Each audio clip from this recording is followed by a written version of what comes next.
কিয়নো মাৰিলি ঐ মহাকাল পাখণ্ড মহন্ত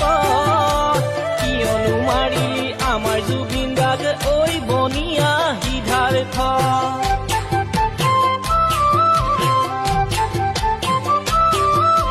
কিয়নো মাৰিলি ঐ মহাকাল পাখণ্ড মহন্ত কিয়নো মাৰিলি আমাৰ জুবিন দাক ঐ বনিয়া সিদ্ধাৰ্থ তয়ো তো শেখৰ কমতি নহয় থাকি